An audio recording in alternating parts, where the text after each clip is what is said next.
Dans notre zone sur Baïf, il y a beaucoup trop de zones blanches. Beaucoup trop de zones blanches. Donc aujourd'hui, c'est un dispositif porté par l'État et la région. Et justement, pour que ça soit plus efficace et attractif sur tous les territoires, le président demande à ce qu'il y ait beaucoup plus de partenaires. Donc cela veut dire qu'il faudrait la participation communale, la participation départementale, en plus de la participation de l'État et de la participation régionale. Pour l'instant, on ne peut pas le dire vraiment, on verra, il faudra aller chercher les financements. Mais il faut savoir qu'aujourd'hui, le numérique devient un domaine transversal. Dans le milieu éducatif, social, économique, touristique, le numérique est nécessaire. Donc aujourd'hui, tout le monde devrait se mettre au diapason pour, comme je dis, être à l'heure du temps. C'est une réunion importante, mais je pense qu'aujourd'hui, comme le président l'a fait, c'était plus de financement qu'on a parlé. Donc, puis bon, les autres collègues sont certainement préoccupés. Moi-même, j'avais la journée de la semaine bleue chez moi, donc j'ai dû quitter pour venir parce qu'en fait, c'est une affaire intéressante. Et nous, limitrophes de Basse-Terre, on se dit qu'on ne doit pas rater le coche à ce niveau-là. Parce qu'aujourd'hui, quand vous avez quelqu'un qui arrive dans votre commune, soit pour acheter une maison ou pour être locataire, il vous demande est-ce qu'on pourra se connecter facilement. Donc, pas de connexion. Vous comprenez bien, les locataires s'en vont, les habitants s'en vont, ils vont ailleurs. Nous sommes concernés, disons, dans cette affaire, mais cet après-midi, nous représentions particulièrement, disons, le conseil départemental. Et là, nous devons aussi, au niveau du département, voir comment nous pouvons accompagner, disons, cette fois-ci, disons, financièrement ce plan-là. Quand bien même, comme on l'a dit ce soir, il y a, disons, une position de principe. Maintenant, il y a trouvé entre 6 et 12 millions. Nous allons voir au niveau du département comment cela peut se faire d'ici juin 2 ans. Donc ça veut dire quelques efforts à faire. En tant que commune, nous-mêmes, nous avons commencé la fibre optique dans le cœur de Bourg, parce qu'il y a l'université tout près. Je me suis laissé dire que là, c'est un effort de 625 000 euros sur 2 années. Là, c'est conséquent. C'est sur 2 années qu'il faut le faire. Donc, c'est à regarder. Donc, on s'arrête sur une position de principe. Là encore, il faudra affiner les montants et voir comment on pourrait y répondre. Vous connaissez la situation des communes. 16 millions à répartir sur les 32. On a vu un peu les montants que certaines devraient trouver. Ça va être un peu compliqué. Opération absolument nécessaire.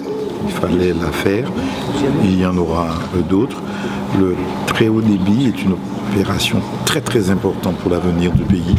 C'est sa connectivité, c'est son attractivité, c'est sa compétitivité, c'est ce qu'on peut faire dans tous les secteurs, et en particulier dans l'enseignement, dans l'éducation, dans la santé, dans la médecine, ce qu'on peut faire dans le tourisme, dans l'économie, relier les familles, donc les foyers, et les entreprises.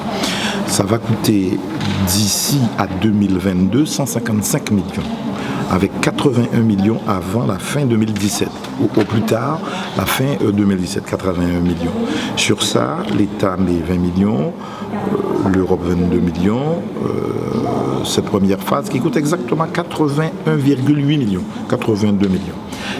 Il nous faut trouver 41 millions. Donc la région mettra 16 millions dans cette participation-là, dans cette première tranche-là. Il faudra la participation du département, des communes et des agglos.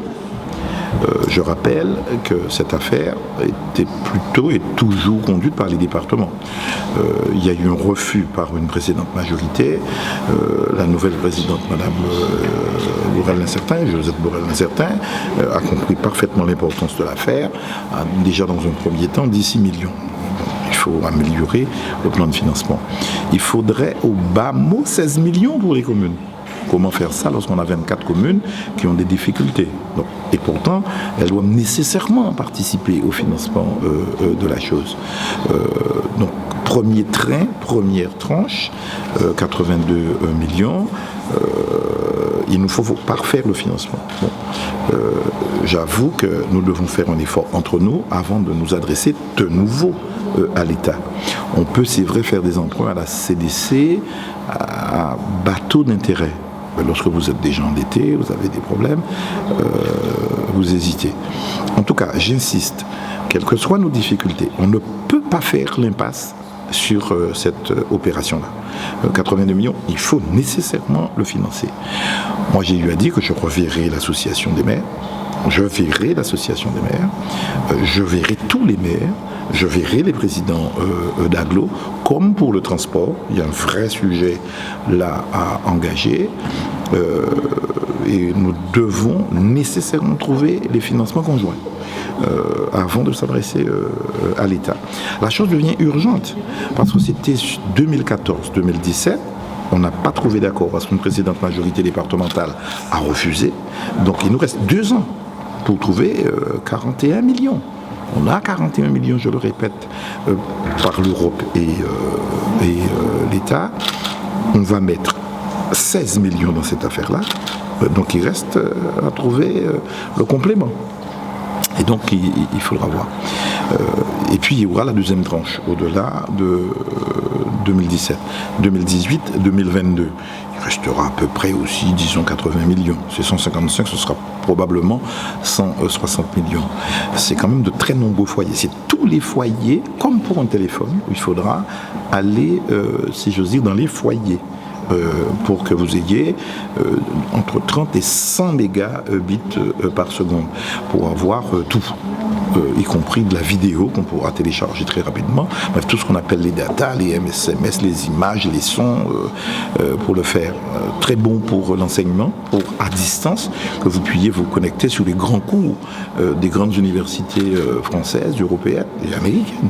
On peut faire ça. Vous pouvez avoir des cours de Harvard ou des cours de la Sorbonne en direct. Et selon des modalités à trouver, faire valider un certain nombre de titres ou de qualifications ou de diplômes. C'est absolument nécessaire. Et donc le préfet de région était là pour bien montrer l'importance qu'accorde l'État à ça. Les maires auraient dû être un peu plus nombreux là. Certains ont délégué quelques administratifs sans pouvoir de décision. Bon, on reprendra leur attache, on refera le travail.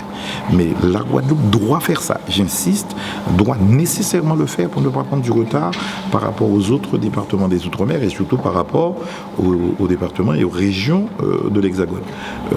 Nous devons rester dans l'excellence et dans la première classe. J'ai tenu à être présent à cette réunion importante puisque l'aménagement numérique représente un fort enjeu pour la Guadeloupe en termes de désenclavement et donc de compétitivité économique.